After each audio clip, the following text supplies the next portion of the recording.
But how can he, if he doesn't understand what I'm saying? Precisely, you don't need to talk. It's all a question of vibes. Maria didn't know what vibes were. Where she came from, people needed to exchange words, phrases, question and answers whenever they met. But Mailson, the name of the interpreter cum security officer, assured her that in Rio de Janeiro and the rest of the world, things were different. He doesn't need to understand, just make him feel at ease. He's a widower with no children. He owns a nightclub and is looking for Brazilian women who want to work abroad. I said you weren't the type, but he insisted, saying that he had fallen in love with you when he saw you coming out of the water. He thought your bikini was lovely too. He paused. But frankly, if you want to find a boyfriend here, you'll have to get a different bikini. No one apart from this Swiss guy will go for it. It's really old-fashioned. Maria pretended that she hadn't heard. Milson went on.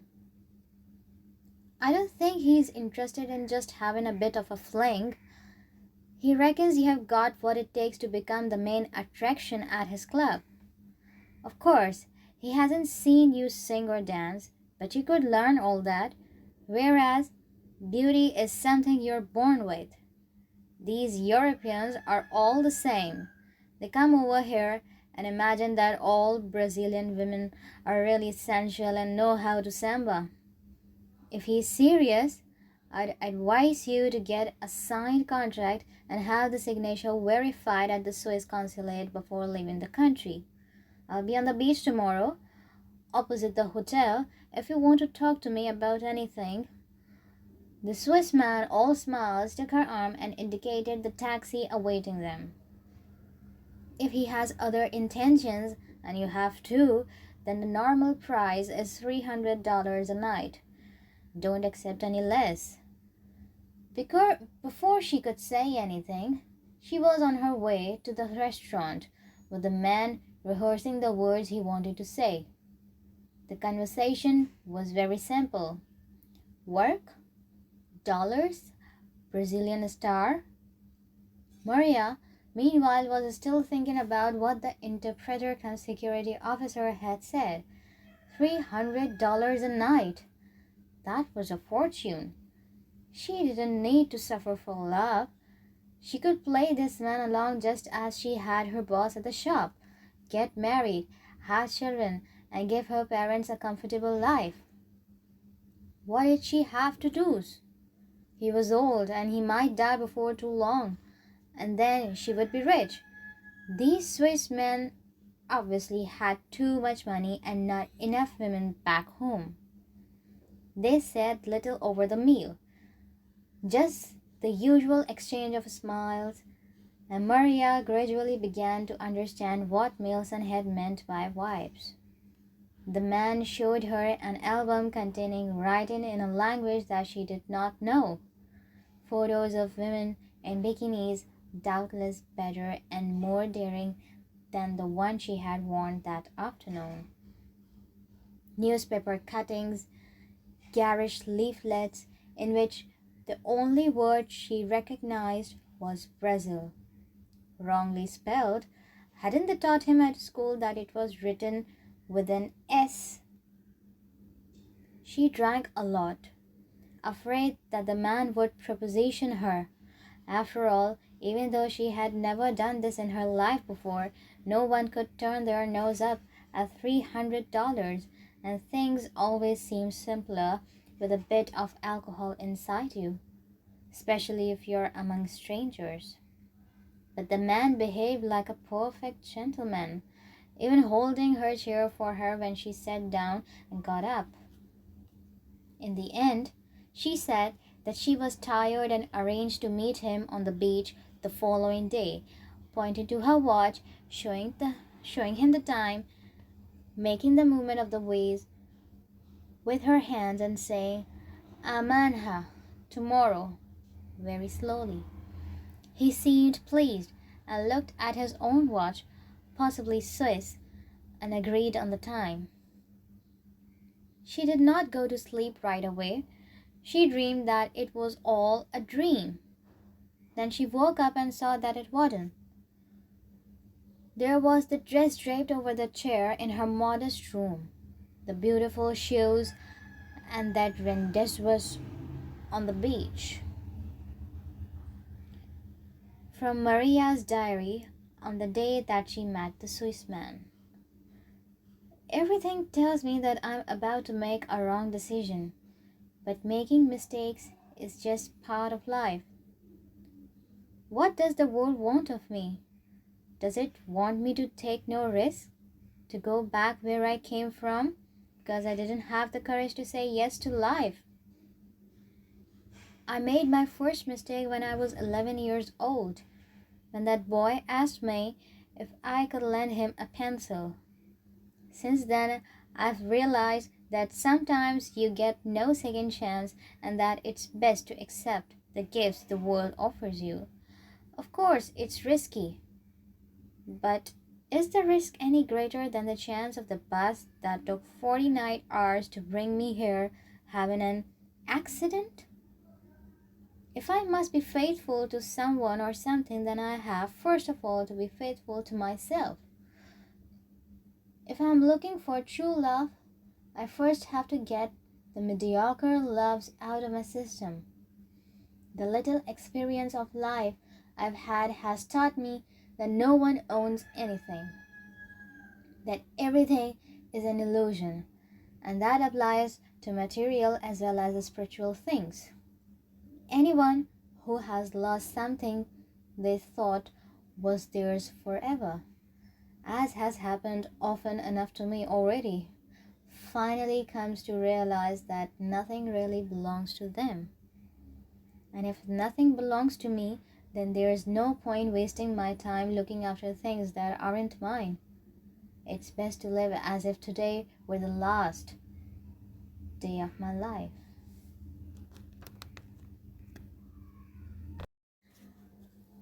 The next day, together with Mailson, the interpreter cum security officer, and now, according to him, her agent, she said that she would accept the Swiss man's offer as long as she had a document provided by the Swiss consulate. The foreigner, who seemed accustomed to such demands, said this was something he wanted too, since if she was to work in his country, she needed a piece of paper proving that no one there could do the job she was proposing to do. And this was not particularly difficult, given that Swiss women had no particular talent for the samba. Together, they went to the city center, and the security officer cum interpreter cum agent demanded a cash in advance as soon as the contract was signed, 30% of the $500 she received. That's a week's payment in advance. 1 week, you understand? You'll be earning $500 a week from now on, but with no deductions, because I only get a commission on the first payment. Up until then, travel and the idea of going far away had just been a dream. And dreaming is very pleasant as long as you are not forced to put your dreams into practice. That way, we avoid all the risks, frustrations, and difficulties, and when we are old, we can always blame other people, preferably our parents, our spouses, and our children, for our failure to realize our dreams. Suddenly, there was the opportunity she had been so eagerly waiting, but which she had hoped would never come. How could she possibly deal with the challenges and the dangers of a life she didn't know? How could she leave behind everything she was used to? Why had the Virgin decided to go this far? Maria consoled herself with the thought that she could change her mind at any moment. It was all just a silly game, something different to tell her friends about when she went back home. After all, she lived more than 1,000 kilometers from there, and she now had $300 and $50 in her purse. So if Tomorrow she decided to pack her bags and run away. There was no way they would ever be able to track her down again.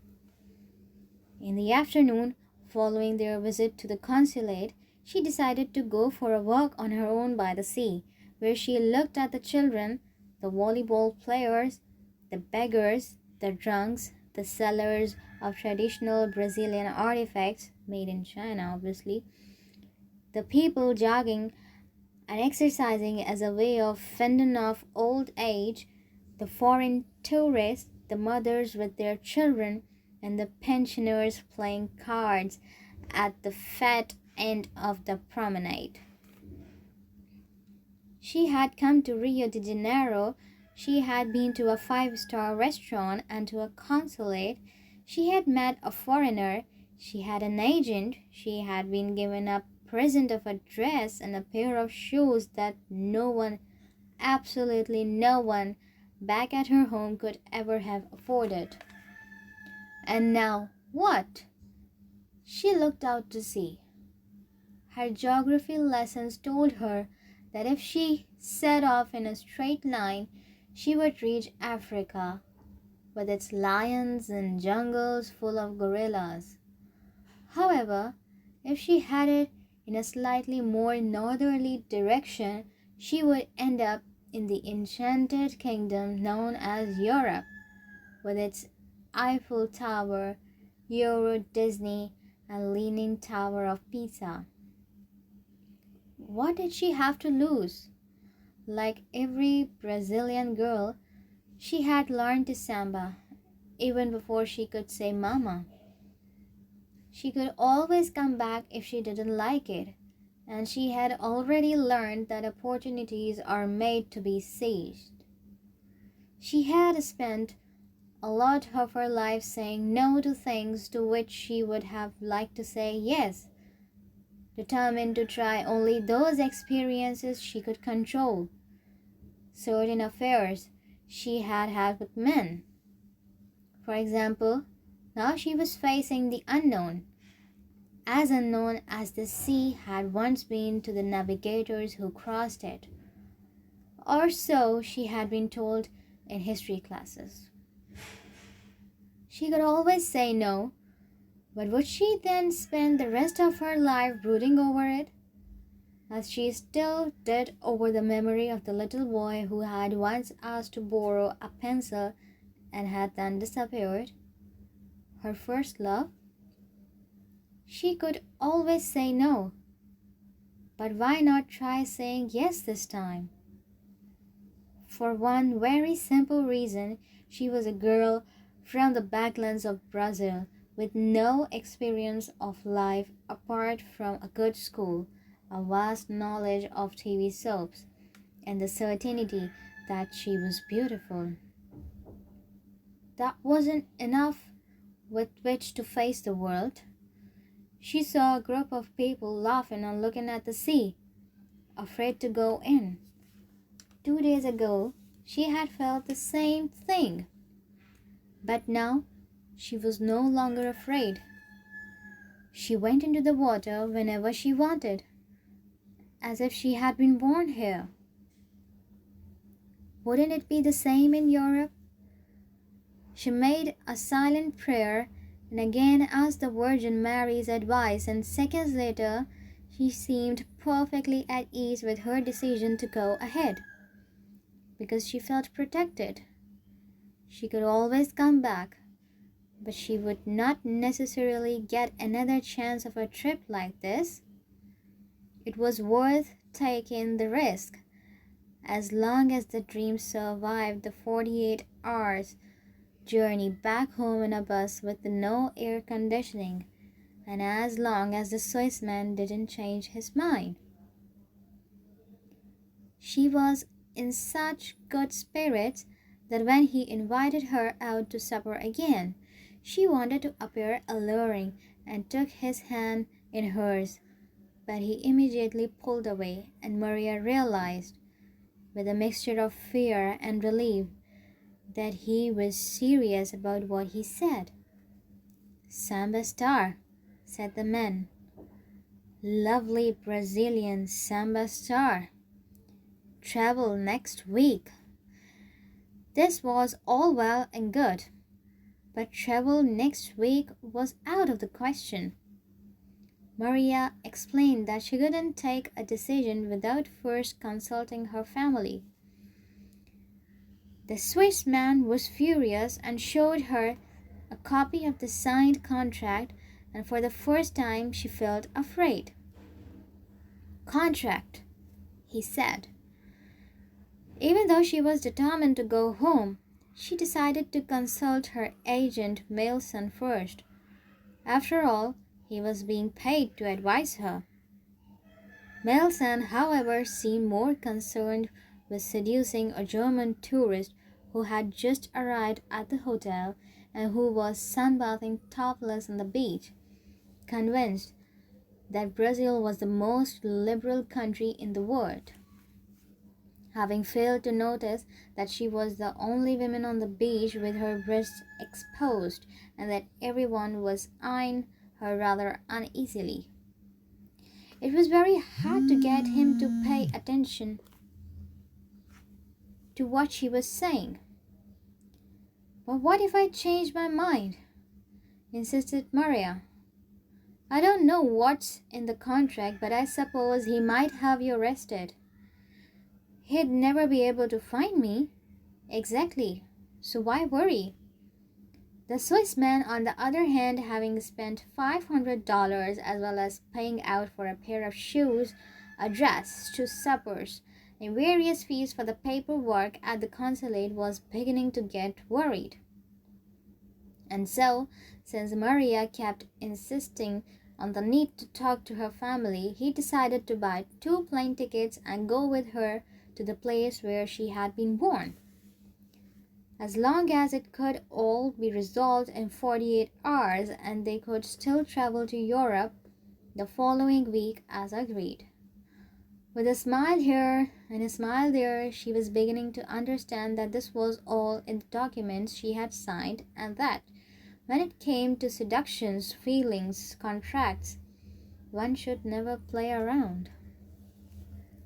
It was a surprise and a source of pride to the small town to see its lovely daughter Maria arrive accompanied by a foreigner who wanted to make her a big star in Europe.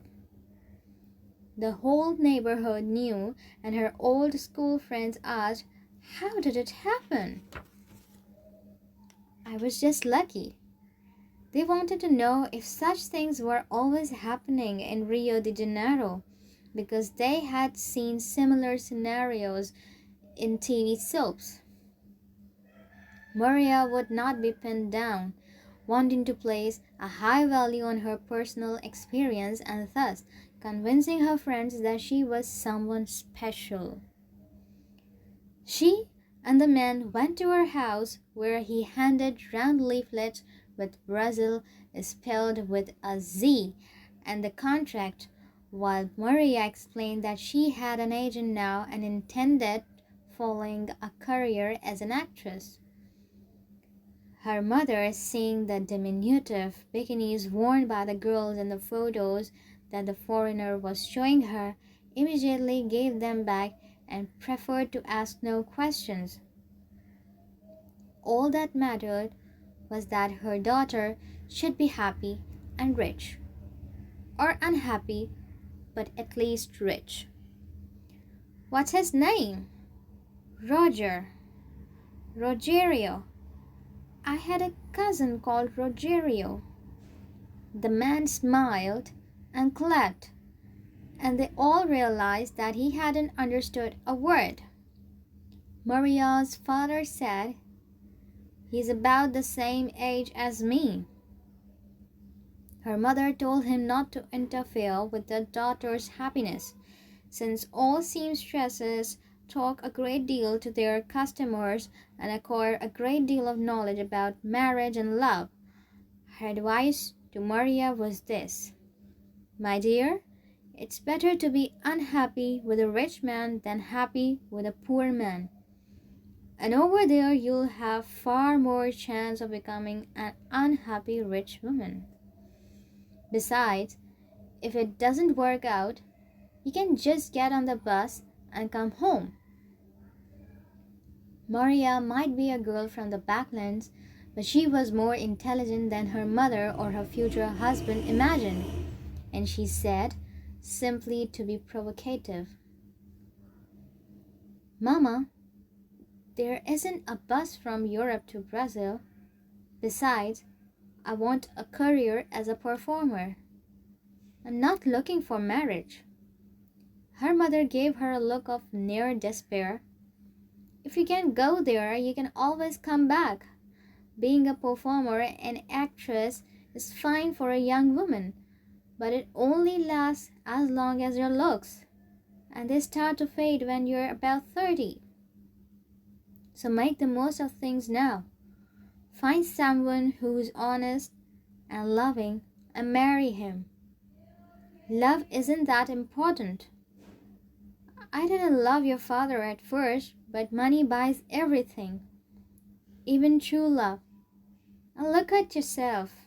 Look at your father. He's not even rich." It was a bad advice from a friend, but good advice from a mother. 48 hours later, Maria was back in Rio, though not without first having made a visit, alone, to her old place of work in order to hand in her resignation and to hear the owner of the shop say, "Yes, I'd heard that a big French impresario wanted to take you off to Paris. I can't stop you going in pursuit of your happiness, but I want you to know something before you leave." He took a medal on a chain out of his pocket. "It's the miraculous medal of Our Lady of the Graces. She has a church in Paris, so go there and pray for her protection. Look, there are some words engraved around the Virgin." Maria read, "Hail Mary, conceived without sin. Pray for us who return to you. Amen. Remember to say those words at least once a day." And he hesitated, but it was getting late. "If one day you come back, I'll be waiting for you. I missed my chance to tell you something very simple. I love you. It may be too late now, but I wanted you to know." Missed chances. She had learned very early on what that meant. "I love you," though, were 3 words she had often heard during her 22 years. And it seemed to her that they were now completely devoid of meaning, because they had never turned into anything serious or deep, never translated into a lasting relationship. Maria thanked him for his words, noted them in her memory. One never knows what life may have in store for us, and it's always good to know where the emergency exit is. Gave him a chest kiss on the cheek and left without so much as a backward glance. They returned to Rio, and within a day she had her passport. Brazil had really changed, Roger said, using a few words in Portuguese and a lot of gestures, which Maria took to mean before it used to take ages. With the help of Mailson, the security officer come interpreter come agent, any other important purchases were made. Clothes, shoes, makeup, everything that a woman like her could want. On the eve of their departure for Europe, they went to a nightclub, and when Roger saw her dance, he felt pleased with his choice. He was clearly in the presence of a future great star of cabaret colony.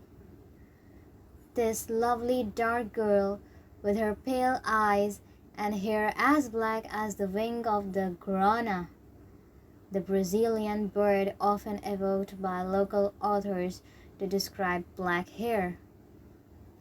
The work permit from the Swiss consulate was ready, So they packed their bags, and the following day they were flying to the land of chocolate, clocks, and cheese, with Maria secretly planning to make this man fall in love with her. After all, he wasn't old, ugly, or poor. What more could she want?